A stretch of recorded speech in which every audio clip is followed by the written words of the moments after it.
Look, delighted. I suppose, look, first of all, have to pay tribute to Limerick, what champions they've been over the last, whatever it is, since 2018. Do you know what I mean? What they've given to the GA itself, to Limerick public. Is it 73 they won their last AllIreland before the lads got involved, and you know what they've achieved, it's absolutely superb, and they brought the game to a new level, and they're testing all of us to get better and to bring things to a new level and raise standards both on and off the field, and look, we were lucky to get over the line today. Like I say, it was brought to a new level in the match today and next season. Like how satisfying is that to be able to produce such a good performance on such a big stage? Look, massive, but look, I'll be honest, I didn't have any doubt that we weren't going to perform today, to be honest with you. We could see it in training. Obviously there was a lot made of maybe kind of lacklustre performances against Offaly and Dublin, but look, from where we came from after losing the first two games in the Championship, that took an awful lot of energy, emotional and physical energy to get over Limerick and Tipperary in those games. There was a lot of preparation needed to get us back into the Championship, and look, we've driven on from there. I suppose the third quarter performance was really, I suppose, where the game was won in hindsight, like really taking shots in a row and 10 points, like as good as you could have wished for from the after half time. Yeah. Look, lads were very calm. We knew we hadn't got our puck out going. We knew we weren't hitting the brakes hard enough. We knew we weren't, we didn't push up on the man enough. Look, if you give Limerick space and leave them have easy possessions, they're just going to kill you. And they did that at times. They got some brilliant scores. They're a brilliant team, we all know that. But from our point of view, we just needed to be more in their faces and really put them and go man on man in them. And we did that a good bit in the second half, most of the second half really. And but look, at the same time, look, took a couple of great defensive blocks from our own side, great save from Partridge in the first half to get over the line, and that's testament to Limerick.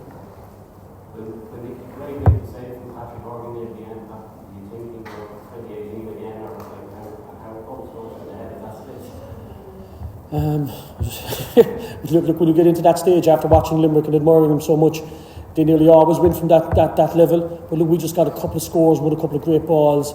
Mark Coleman won a great ball down along the sideline. Darragh won a great ball inside in the square, and they were vital moments. You know, look, the scores were all great, but I thought our work rate in the second half was phenomenal.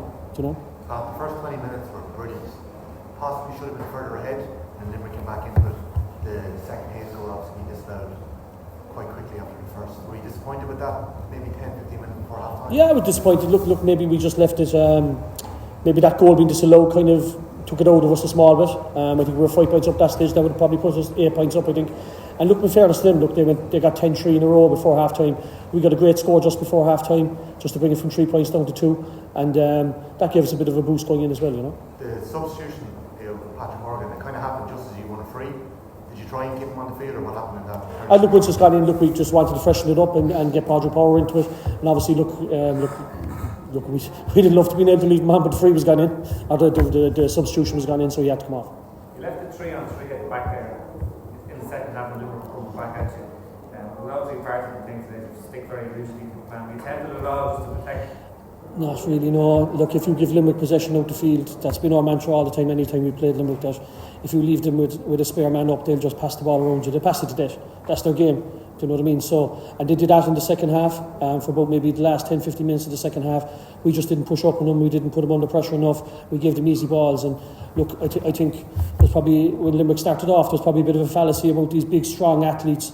To the best hurlers in the country. Do you know what I mean? They're fantastic skill levels, and their 30-40 yard passes are off the charts. And look, we just made a conscious effort since we came in 18 months ago that if we were playing Limerick, that we just wouldn't give them that easy opportunities. How much have Limerick kind of shaped your thinking on how you want to set the Cork game? Like, are you conscious of the fact that you probably have to beat them to them? Not really, no. Look, we look at ourselves and then look at every opposition. I suppose, look, the one thing that I would always thought about Limerick, that if you leave them past the ball, they're going to beat you. And that was our one thing, our one mantra all the time, was that we'd push up and puck outs and we'd take a chance. We took a chance last year above the Gaelic grounds. Unfortunately, they got 3 goal chances and 3 goals killed us. And but look, we were very good today. No goal chances. We probably gave away one. They probably had 1 goal opportunity, and obviously Partridge made a fantastic save for that. But look, delighted with ourselves. We could have taken another couple of goal opportunities, but if we want to be Clare in an All-Ireland final, we'll have to take those chances. Beat them twice though, Pat, in one season. Pardon? Beat them twice in one season in 2 games of that standard, and that, you know, with the ball on the line, it's a fairly special achievement for this group of power players. Yeah, look, it is. Obviously, it is, and look, but I think Clare are probably delighted as well to be better. So, do you know what I mean? So, I think that's the joys of it. Look, we've two new groups going into playing the final. So, look, but it'll be a special occasion. You didn't hide away from the. Sorry, Pat, you look incredibly calm. this stage. I don't know how you're so calm. Seeing those last 5-6 minutes, how much control do you have, or do you feel you have? Do you think that game is just taking all away from its own? What's it like? Look, it's tough going. Like, you know, look, you're kind of watching the match and you're kind of seeing where it's going. You're trying not to get too involved in it.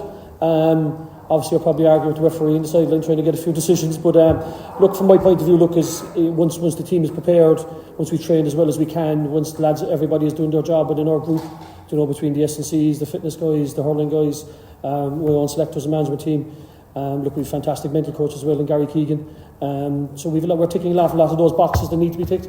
So look, when I knew our lads were going to perform today, but saying that you were going to beat Limerick was another thing. So look, it's a fantastic achievement to be. How do you spoke about the outside noise getting into the camp before. How do you ensure that the final hasn't been played, say Cork's final? You know, you're going to be known as the 5 in a row slayers now. Oh, you started that. Look, in fairness, look, you saw the crowd that was up here. There's going to be fantastic excitement down in Cork now over the next 2 weeks. There's going to be fantastic excitement in Clare. It's going to be hard to keep the hype down in both counties. Do you know what I mean? Hasn't been a different All-Ireland champion since 2018, is it? 2019, is it? 2019, Kilkenny. So look, it's going to be fierce excitement, right? So, or Tipperary, sorry, Shane. So look, from our point of view, look, it's look, we'll just have to do our best to keep it down. But look, I think to our North fellas, look, I said this when I got into the job. Fellas asked me what is success in this job. If you're the Cork manager, you have to win an All-Ireland. Simple as that. If you don't do it, it's not successful. And look, there's been fellas go before me. They've done fantastic things and got to All-Ireland finals and have been very unlucky in those days. But look, we judge ourselves in Cork for winning All-Irelands, and we need to get back to that. Pat, the hype exploded that night at Cork. You clearly turned it into a positive. Just the emotion that night when you saved your summer. You're hardly going to try and quell the hype, are you? Going to try and ride a wave? Look, it would be impossible to quell it down in Cork, to be honest with you. Do you know what I mean? So we get confident after winning a Tiddlywink match. So look, from more fellas, it'll be just minding it from ourselves. And look, it's hard. Look, fellas are amateur men. They're going into schools. They're going into work. They're going into their families. But from our point of view, look, we know job's not finished, and that'll be our attitude.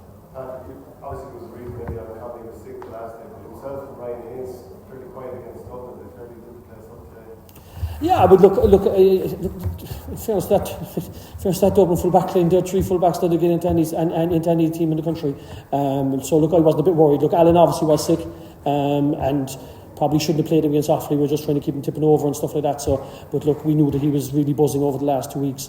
Brian's been going really well all along. Look, a fella that was on the Cork football panel, but we knew he was a brilliant hurler. We brought him in with the 20s, and he's really blossomed as he's been inside. Got more confident within the group, and he's a huge player for us. And he's a bit different. He's 6'4", adds a bit of, and he's got the old Bars mentality as well, which is great. Did you watch the game last night collectively in your own house with Clare? No, we travelled up in the bus, to be honest with you. Fellas watching on their phones and bits like that and stuff like that. Like, so look, we were just totally focused on what we could do with Limerick today, and look, we'll spend our time looking over Clare now over the next couple of days and get it really analysed and have a look at it. Pat, knowing the sickness over 2 games, how much did it take the group? I suppose it did. I suppose it took a bit of energy out of fellas. Look at this level, you cannot be 100%. To them, you just cannot. It just does not work. It's something I learned myself when I was involved before. That if you're not 100%, you're not going to be able to compete in that thing. And that showed up with a couple of the lads in it. But look, from our side, we have a clean bill of health now, and we're ready to go. Thanks,